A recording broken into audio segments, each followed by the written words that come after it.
देश में आखिरकार मानसून ने दस्तक दे दी है और हमें मानसून की दस्तक के बाद देश में मौसम में बदलाव भी देखने को मिल रहा है। खास तौर पर अगर हम पश्चिम बंगाल की खाड़ी की बात करें और या फिर अरब सागर की बात करें तो यहाँ पर जो परिस्थिति है वो अनुकूल बनी हुई है और यही कारण है कि जो मानसून है वो बहुत तेजी से उत्तर भारत की ओर आगे बढ़ रहा है। वही अगर हम बात करें केरल की, महाराष्ट्र की या कोंकण रीजन की, तो यहाँ पर जो है बारिश को लेकर मौसम विभाग ने अलर्ट जारी किया और मौसम विभाग का कहना है कि यहाँ पर भारी वर्षा से लेकर अति भारी वर्षा हो सकती है। इसके साथ साथ अगर हम दिल्ली की बात करें तो दिल्ली में भी मौसम विभाग ने जो है वो बारिश और तेज हवा को लेकर येलो अलर्ट जारी किया है। मौसम विभाग का कहना है कि 1 या 2 दिन नहीं बल्कि अगले 5 दिन तक दिल्ली और एनसीआर के इलाकों में तेज हवाएं चल सकती है और साथ ही बूंदाबांदी होने की भी संभावना मौसम विभाग की तरफ से जताई गई है। दिल्ली का अगर हम अधिकतम तापमान की बात करें तो कल दिल्ली का अधिकतम तापमान तकरीबन 38 डिग्री सेल्सियस के आसपास दर्ज हुआ है।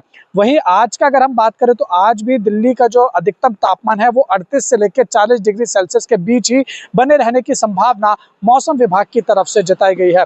मौसम विभाग ने जो येलो अलर्ट जारी किया है वो 28 मई और 29 मई यानी आज और कल के लिए दिल्ली और आसपास के इलाकों में जारी किया है। हालांकि 30 मई के लिए मौसम विभाग ने जो बारिश का और तेज जो हवाएं चल रही है उसका ऑरेंज अलर्ट जारी किया है। इसके साथ ही मौसम विभाग ने यह बताया कि 1 जून को दिल्ली और आसपास के इलाकों में बारिश नहीं होगी, लेकिन 2 जून को जो है वो दोबारा बारिश होगी। और इसके साथ ही मौसम विभाग ने यह भी जानकारी दी है कि इस बार जो मानसून की बारिश है वो सामान्य से ज्यादा हो सकती है, क्योंकि जैसा अभी हमने आपको बताया कि जो मानसून की परिस्थिति है वो अनुकूल बनी हुई है।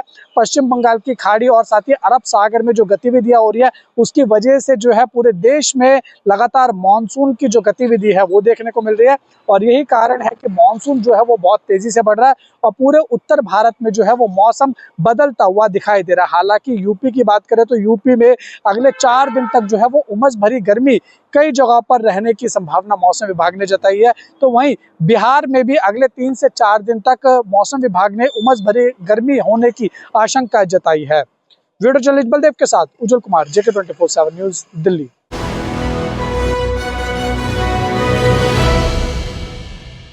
नमस्कार, आप देख रहे हैं हमारा खास कार्यक्रम सिटी रिपोर्टरों में हूँ धनराज की राजधानी देहरादून से और बात करेंगे आज मौसम की, क्योंकि उत्तराखंड का जो मौसम है लगातार बदलता हुआ नज़र आ रहा है।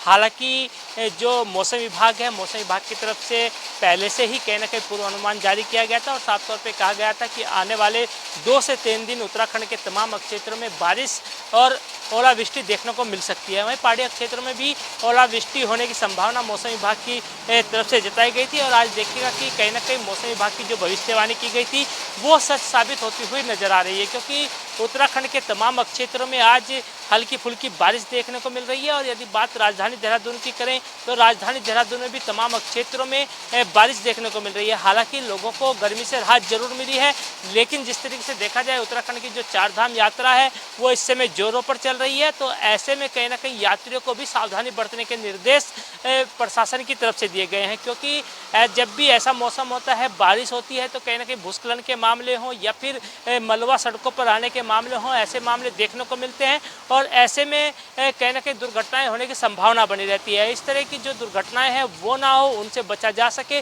उसके लिए कहीं ना कहीं लगातार प्रशासन के द्वारा अपील भी जारी की गई है और यात्रियों से अनुरोध किया गया है कि जब भी इस तरह का मौसम खराब हो तो वो जहाँ पर है वहीं पर रुक जाएं, आगे यात्रा ना करें। जब मौसम साफ हो जाए तो तभी वो यात्रा करें, क्योंकि इससे कहीं ना कहीं जान माल का नुकसान होने से बचाया जा सकता है। और मैं देखेगा कि मौसम विभाग की तरफ से अभी भी आने वाले 2 से 3 दिन इसी तरीके से मौसम सुहाना होने की संभावना जताई गई है और साफ तौर पर कहा गया है कि जो पहाड़ी क्षेत्र हैं वहाँ पर तेज बारिश और ओलावृष्टि देखने को मिल सकती है और मैदानी क्षेत्रों में भी बारिश देखने को मिल सकती है। अब देखने वाली बात होगी कि 4 धाम यात्रा पर कितना असर इस मौसम का पड़ता हुआ नजर आएगा। कैमरा सहयोगी वीरेंद्र थपलियाल के साथ धनराज गर्ग, JK 24/7 न्यूज, देहरादून।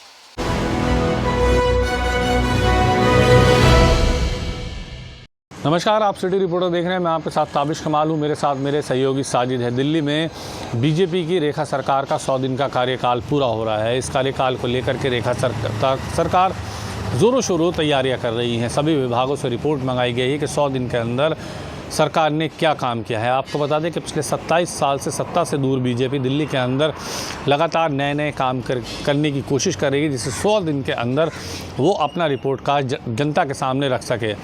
आपको बता दें कि दिल्ली के मुख्यमंत्री रेखा गुप्ता ने कहा कि हमने पिछले 100 दिन के अंदर वो काम किए हैं जो पिछले 27 सालों के अंदर सरकारें नहीं कर पाई हैं। हालांकि उन्होंने ये भी कहा कि आयुष्मान योजना जो पूरी भारत को फ़ायदा पहुंचा रही थी, वो दिल्ली की जनता को फ़ायदा नहीं पहुंचा रही थी। उस योजना का सीधा फ़ायदा अब दिल्ली की जनता को मिल रहा है। उसके लिए रजिस्ट्रेशन शुरू कर दिए गए हैं। ये हमारी सरकार की प्रतिबद्धता है, जो हमने वादे किए थे हम उनको पूरा करेंगे। वहीं दिल्ली में दूसरी तरफ लगातार सड़कों पर हो रहे इंक्रोचमेंट को लेकर के अभियान चलाया जा रहा है। दिल्ली के अंदर लगातार मौसम की वजह से बरसात का पानी सड़कों पर भर जाता था, और ऐसे में अब सरकार की तरफ से बड़ी इंक्रोचमेंट ड्राइव चलाई जा रही है। बड़े नालों पर से अतिक्रमण हटाया जा रहा है, जिससे दिल्ली में बरसात का पानी ना भर सके। कई ऐसे काम हैं जो दिल्ली में लगातार किए जा रहे हैं, जिससे 100 दिन का रिपोर्ट कार्ड पेश किया जाएगा, तो उस समय इन तमाम कामों को दिल्ली की जनता के सामने रखा जाएगा।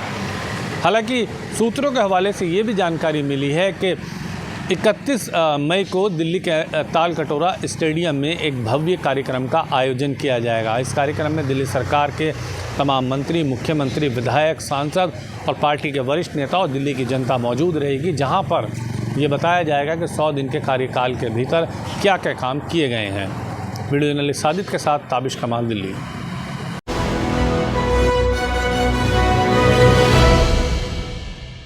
नमस्कार, आप देख रहे हैं जगह 24/7 न्यूज का खास कार्यक्रम सिटी रिपोर्टर। मैं हूं आपके साथ इरशाद अहमद। आज हम बात करेंगे एक ऐसी घटना की जिसने पूरे देश को सोचने पर मजबूर कर दिया है। क्या एक सोशल मीडिया पोस्ट किसी छात्रा का भविष्य छीन सकती है? जी हां, पुणे की 19 साल की इंजीनियरिंग की छात्रा जिसने ऑपरेशन सिंदूर को लेकर एक पोस्ट की, उसे महाराष्ट्र पुलिस ने गिरफ्तार कर लिया था, जैसे उसने कोई बड़ा अपराध किया हो। जब मामला मुंबई हाई कोर्ट पहुंचा तो कोर्ट ने न सिर्फ छात्रों को तुरंत जमानत पर रिहा करने का आदेश दिया, बल्कि सरकार और कॉलेज प्रशासन को जमकर फटकार भी लगाई है। न्यायमूर्ति गौरी गोडसे और सोमशेखर सुंदरसन की पीठ ने साफ कहा, सरकार ने छात्रा के साथ ऐसा व्यवहार किया जैसे वो कोई कट्टर अपराधी हो। उन्होंने सवाल उठाया, क्या आप एक छात्रा का जीवन बर्बाद करना चाहते हैं? क्या आपने उससे कोई सफाई मांगी? कोर्ट ने बताया कि छात्रा ने अपनी पोस्ट तुरंत डिलीट कर दी थी, पश्चाताप किया और माफी भी मांगी थी, फिर भी उसे गिरफ्तार किया गया। छात्रा की वकील फरहाना शाह ने अदालत से गुहार लगाई कि उसकी स्वतंत्रता छीन ली गई है और वो सेमेस्टर की परीक्षाएं नहीं दे पा रही है। कॉलेज प्रशासन ने कहा कि वो पुलिस स्क्वाड्स के साथ परीक्षा दे सकती है, जिस पर कोर्ट ने तीखी प्रतिक्रिया दी। वो कोई अपराधी नहीं है। खासतौर से कोर्ट ने दो टूक कहा, शैक्षणिक संस्थाओं का मकसद क्या है? शिक्षा देना या छात्रों को अपराधी बना देना? अदालत ने आदेश के बाद छात्रा को रिहा किया गया और अब वो अपने बचे हुए 3 पेपर दे सकेंगी। ये मामला हमें याद दिलाना है कि एक सोच समझकर की गई कार्रवाई एक छात्रा का जीवन बचा सकती है और जल्दबाजी में लिया गया फैसला उसे तबाह भी कर सकता है। कैमरा पर्सन बाकिर अंसारी के साथ मैं इरशाद अहमद, जगह 24/7 न्यूज, मुंबई।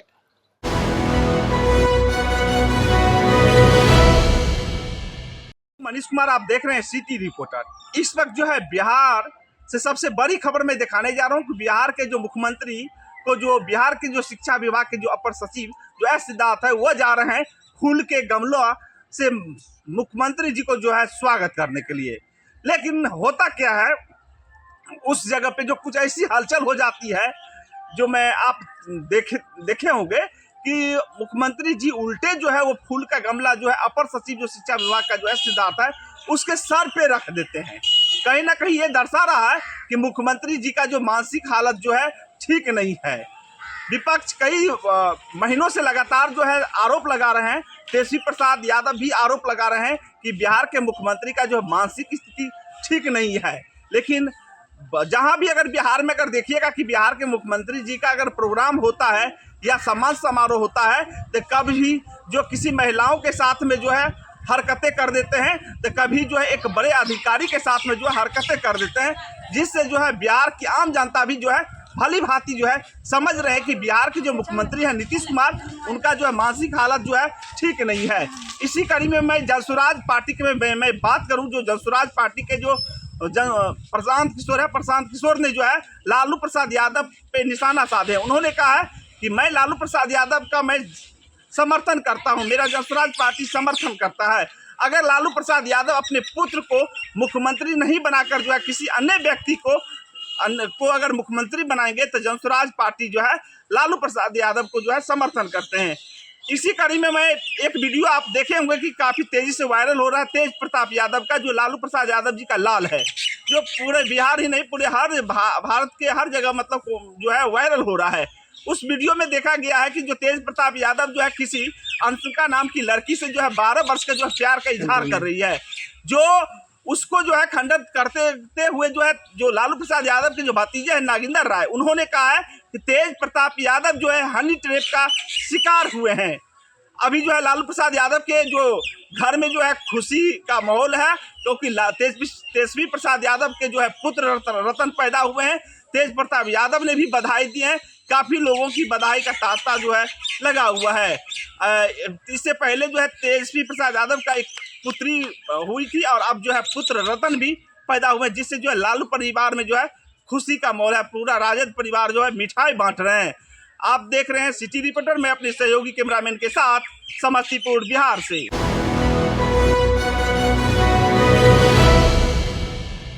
देख रहे हैं सिटी रिपोर्टर, मैं सुनील कुमार। कानपुर के आवास विकास थाना क्षेत्र के एक मामला सामने आ रहा है, जहां पे आपको बता दें कि सुबह 8:30 बजे बच्ची अपने भाई के साथ एग्जाम देने के लिए जा रही थी और तभी अचानक से एक लोडर पीछे से आके उसमें जोरदार टक्कर मार दी।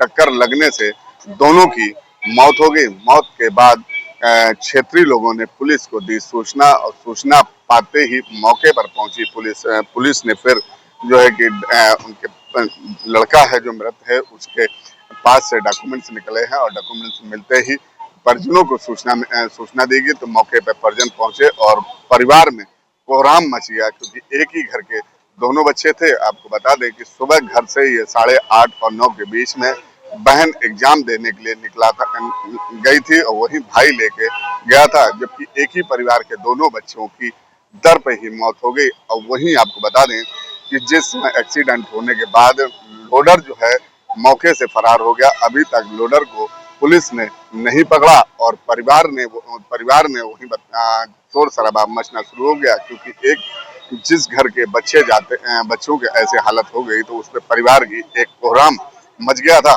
और वहीं क्षेत्र में दहशत का माहौल भी बना हुआ, क्योंकि ना ही किसी तरीके से सुरक्षा व्यवस्था है वहां, ना कोई ऐसी देखने को मिला है कि यातायात किसी तरीके से कोई व्यवस्था नहीं थी, क्योंकि ऐसी ही घटनाएं कानपुर में आए दिन देखने को मिलती है कि जो सुरक्षा व्यवस्था के अगर दायरे से देखा जाए तो कहीं न कहीं कानपुर की यातायात पर अंकुश भी उठना शुरू हो रहा है।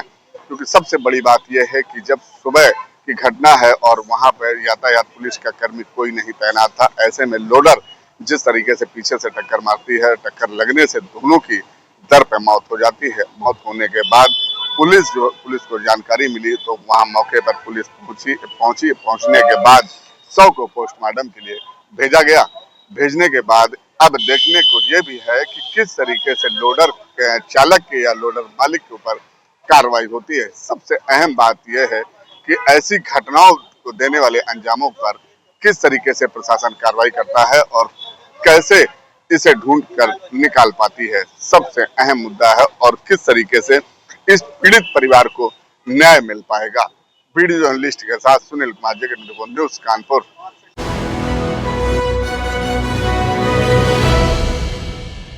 कानपुर सागर जोड़ने वाला NH 34 में हमीरपुर जनपद में बने यमुना ब्रिज की जो 6 कोठियां उनके जंपिंग और बैरिंगों का बदलने का काम शुरू हो चुका है, जिसके चलते हमीरपुर जिले से गुजरने वाले हजारों वाहनों को डायवर्जन किया जा रहा है या तो फिर उनको रोकने का काम शुरू किया जा रहा है, जिसके चलते यहाँ से यात्रा करने वाले यात्री हो या यहाँ से मालवाहक वाहन जो भारी मात्रा में जो यहाँ से ट्रक निकलते हैं उनके सभी के चक्के जाम हो जाएंगे, जिसके चलते यहाँ से लोगों को खासी दिक्कतों का सामना करना पड़ रहा है। जो यात्री यहाँ से गुजरते हैं उनको या तो वैकल्पिक रास्ता उपयोग करने पड़े और नहीं तो उसे 5-5, 6-6 घंटे रुक कर जाना पड़ेगा अन्य जनपदों के लिए। वहीं अगर जिला प्रशासन की बात की तो फिलहाल अभी जिला प्रशासन डायवर्जन के काम में जुटा हुआ है कि जिस तरीके से ट्रैफिक है उससे डाइवर्ट किया जाए। वहीं अगर बात की जाए यमुना ब्रिज की तो कार्यदायी संस्था जो पीएमसी है वो काम शुरू कर चुकी है। ऐसे में देखना होगा आने वाले समय में जो यहाँ से लोगों को आने जाने में दिक्कत पड़ती है या माल लाने में दिक्कत पड़ती है उनको काफी दिक्कतों का सामना करना पड़ेगा। वहीं अगर हमीरपुर जिले से प्रतिदिन गुजरने वाले ट्रकों की और वाहनों की बात की जाए तो हजारों की तादाद है। वहीं अगर हमीरपुर जनपद से बांदा हो या महोबा हो या चित्रकूट कई जनपदों के यहाँ से लोग जाते हैं तो ऐसे में हमीरपुर जनपद का जो यमुना ब्रिज जिसकी 6 कोठियों पर ये काम शुरू होगा, ऐसे में हमीरपुर वासियों से लेकर पूरे बुंदेलखंड को काफी दिक्कतों का सामना करना पड़ेगा। मुकेश कुमार, JK 24/7 हमीरपुर।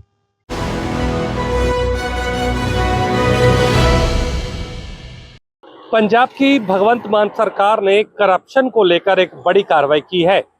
बीते दिन पंजाब के जिला फाजिल्का के अंदर एक परिवार की तरफ से शिकायत मिली थी कि वहां पर साइबर क्राइम से जुड़ी टीम उनके परिवार को लगातार घूस देने के लिए मजबूर कर रही है।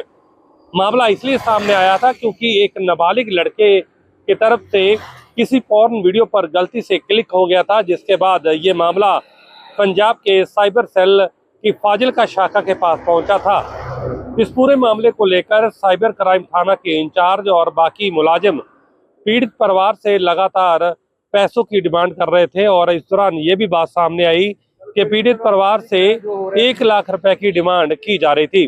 जब पीड़ित परिवार 1 लाख रुपया नहीं दे सका तो उनके खिलाफ मामला दर्ज करने की धमकी दी जा रही थी। इस पूरे मामले को लेकर एक शिकायत SSP को दी गई और इस पर कार्रवाई की मांग की गई, लेकिन SSP दफ्तर की तरफ से भी कोई कार्रवाई नहीं की गई, जिसके बाद CM विंडो पर इसकी शिकायत की गई। कल इस पूरे मामले को देखते हुए पंजाब सरकार ने साइबर क्राइम थाने के SHO समेत कुल 4 अधिकारियों और कर्मचारियों को सस्पेंड कर दिया था। लेकिन इसी मामले के अंदर आज पंजाब सरकार ने एक और बड़ी कार्रवाई करते हुए फाजिल्का के SSP वरिंदर सिंह बराड़ को भी तुरंत प्रभाव से सस्पेंड करने का ऑर्डर जारी कर दिए हैं। पंजाब सरकार ने ये साफ कर दिया है कि करप्शन के मामले में चाहे कोई कितना भी बड़ा अधिकारी हो उसको छोड़ा नहीं जाएगा, क्योंकि पिछले कुछ महीनों के दौरान पंजाब के कई बड़े IPS और IAS अधिकारियों के ऊपर पंजाब सरकार ने इसी तरीके की कार्रवाई की है। पंजाब के मुख्यमंत्री कई बार कह चुके हैं कि चाहे वो नेता बड़ा हो, चाहे वो अधिकारी, चाहे वो हमारी पार्टी से हो, चाहे कोई और, लेकिन अगर करप्शन में किसी के ऊपर इल्जाम लगेंगे, अगर उसके खिलाफ कोई सबूत मिलते हैं तो उसको छोड़ा नहीं जाएगा। कैमरामैन निशान के साथ में नवदीप छाबड़ा, JK 24/7 न्यूज, चंडीगढ़।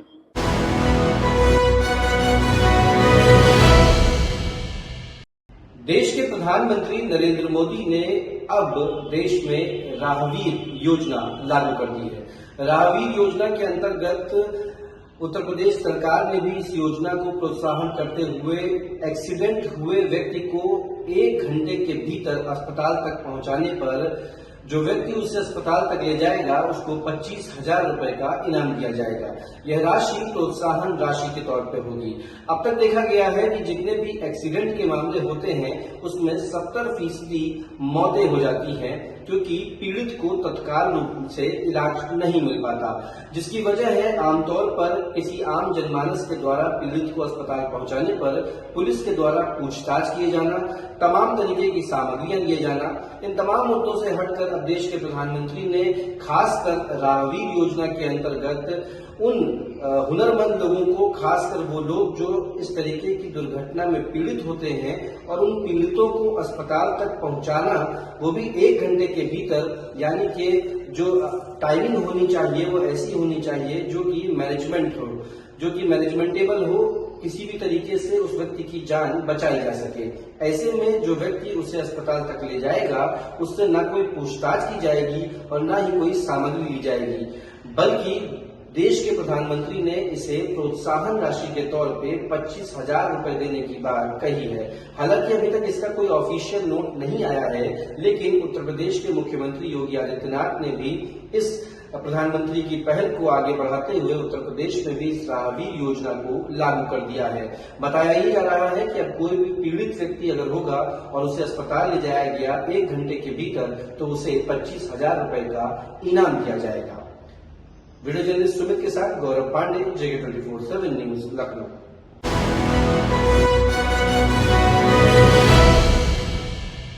नमस्कार, आप देख रहे हैं JK न्यूज का खास कार्यक्रम सिटी रिपोर्टर और पीलीभीत की बड़ी खबर को लेकर के मैं हूं आपके साथ ऋतिक द्विवेदी।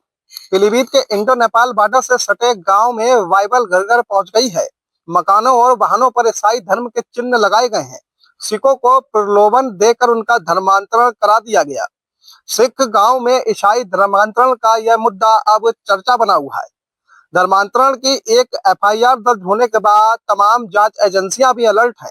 गुरुद्वारा कमेटी के अध्यक्ष ने 3000 सिखों का धर्मांतरण के मामले का खुलासा भी किया है और 160 परिवारों की लिस्ट भी प्रशासन को सौंपी थी, जो कि कथित तौर पर सिख से ईसाई बन गए थे। हालांकि 160 परिवारों में से 700 लोगों की घर वापसी भी कराई गई है।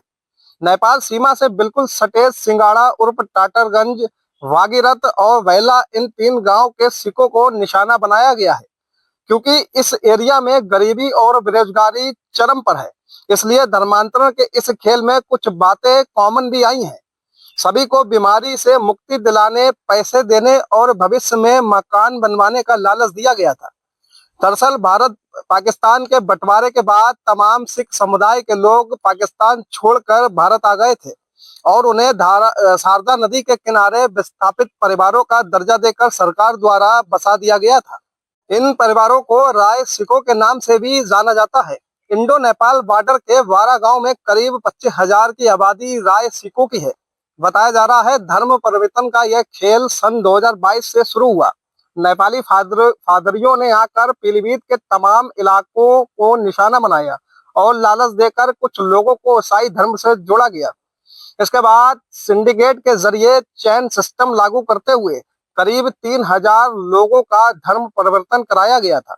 इन लोगों को पढ़ाई, आर्थिक लाभ और मानसिक पीड़ा से दूर करने की बात कहकर प्रलोभन दिया गया। जिन लोगों ने धर्म परिवर्तन कर लिया, उन्होंने घर के बाहर ईसाई धर्म के प्रतीक चिन्ह भी बना लिए थे। इसके साथ ही कुछ घरों में चर्च जैसी गतिविधियां भी होने लगी और चंगाई सभा का भी आयोजन बड़े पैमाने पर होने लगा था। हालांकि धर्मांतरण की फंडिंग दक्षिण कोरिया से भी होने की बात सामने आ रही है, क्योंकि जब मामले की पड़ताल की गई तो घरों में विशेष प्रकार के कैलेंडर मिले, जो कि दक्षिण कोरिया और नेपाल के कैलेंडर थे, जिससे यह साबित होता है कि धर्मांतरण की फंडिंग कहीं ना कहीं कोरिया से भी हो रही है। इस मामले में DMSP से भी शिकायत कर उन्हें तमाम सबूत पेश किए गए हैं। मामला सामने आने के बाद प्रशासनिक महकमे ने अभियान चलाकर लोगों को जागरूक किया और उनके घर के बाहर लगे ईसाई धर्म के प्रतीक चिन्ह भी हटा दिए। इसके बावजूद गांव में कई ऐसे परिवार हैं जो अभी भी ईसाई धर्म में आस्था रखे हुए हैं। वीडियो जर्नलिस्ट कपिल गुप्ता के साथ मैं ऋतिक द्विवेदी, JK 24/7 न्यूज, पीलीभीत।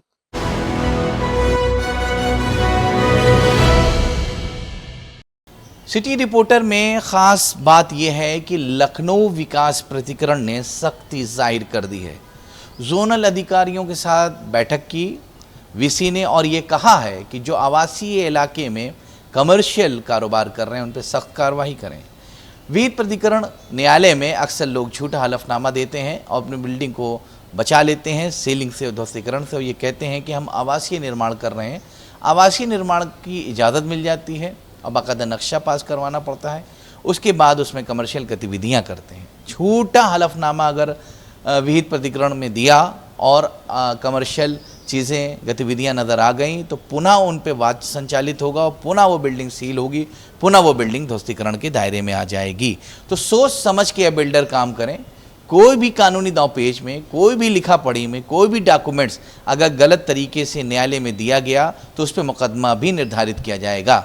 विहित प्राधिकरण की आंखों में धूल झोल कर बाकायदा इस तरह का काम किया जा रहा है, जिसमें एईजेई जोनल अधिकारी सब सम्मिलित हैं, वही रास्ते बताते हैं कैसे सामने वाली की बिल्डिंग, कैसे इसका अवैध निर्माण बच सकता है, कैसे अवैध प्लाटिंग बच सकती है। लिहाजा ऐसे एईजेई के फ़ोन भी सर्विलांस पे लगाए गए हैं कि जो लगातार बिल्डर्स के संपर्क में हैं या उनसे बातचीत करते हैं या कहीं ना कहीं वो नज़र आ जाते हैं इस तरह की कटजोड़ में या साठगांठ में। अगर कोई भी एईजेई इस तरह की साठगांठ में नज़र आता है तो प्रथमेश कुमार ने हमारे चैनल पे कहा है सख्त कार्रवाई करते हुए शासन में उनका सस्पेंशन लेटर भेज दिया जाएगा और शासन में कार्रवाई जब पुनः स्थापित होकर वापस आएगी तब उनको सस्पेंड कर दिया जाएगा। ऐसे सुपरवाइज़र, ऐसे एईजेई, जोनल अधिकारियों पर पैनी निगाह प्रथमेश कुमार लगाए हुए हैं। ख़ास तौर पे पत्रकारों से भी उन्होंने कहा है कि अगर किसी भी तरीके से एईजेई कोई साठगांठ करते हुए अवैध निर्माण में नजर आए तो हमें ज़रूर सूचना दें, क्योंकि हम सख्त से सख्त कार्रवाई देंगे। शहरी नियोजन एक्ट 1973 के विपरीत कोई भी निर्माण शहर में नहीं होगा। कैमरा पर्सन किशन के साथ रजा अब्बास, लखनऊ जेके न्यूज़।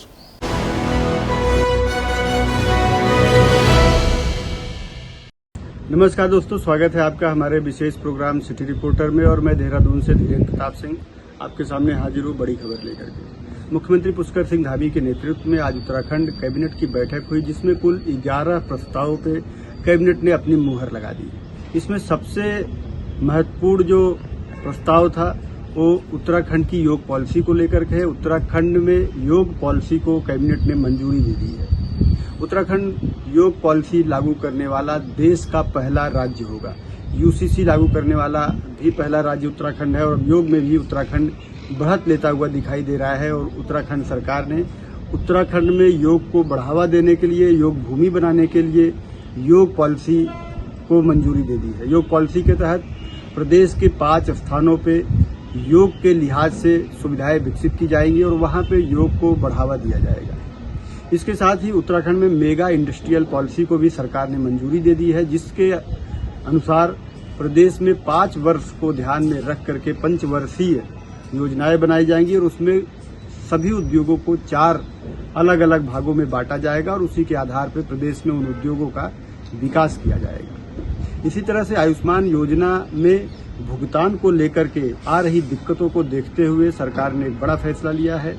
सरकार ने फैसला लिया है कि उत्तराखंड के अस्पतालों को यानी स्वास्थ्य विभाग को 75 करोड़ रुपए का लोन देगी, जिससे आयुष्मान योजना के तहत उनका भुगतान समय से किया जा सके। इस योजना को कैबिनेट की मंजूरी मिलने के बाद पूरी उम्मीद है कि आयुष्मान जो पटरी से उतरता हुआ दिखाई दे रहा था वह जो है पटरी पे आता हुआ दिखाई देगा और प्रदेश में आयुष्मान योजना का लाभ लेने वालों को कोई दिक्कत परेशानी नहीं आएगी। इस तरह से कुल 11 प्रस्तावों पे मुहर लगी है और ये 11 प्रस्ताव ऐसे हैं जो उत्तराखंड राज्य के विकास को आगे चल करके और तेज करेगा। अब देखने वाली बात ये होगी कि इन प्रस्तावों को किस तरह से सरकार कितनी जल्दी अमल में लाती है। कैमरा सहयोगी संचित शर्मा के साथ JK 24/7 के लिए देहरादून से धीरेन्द्र प्रताप सिंह।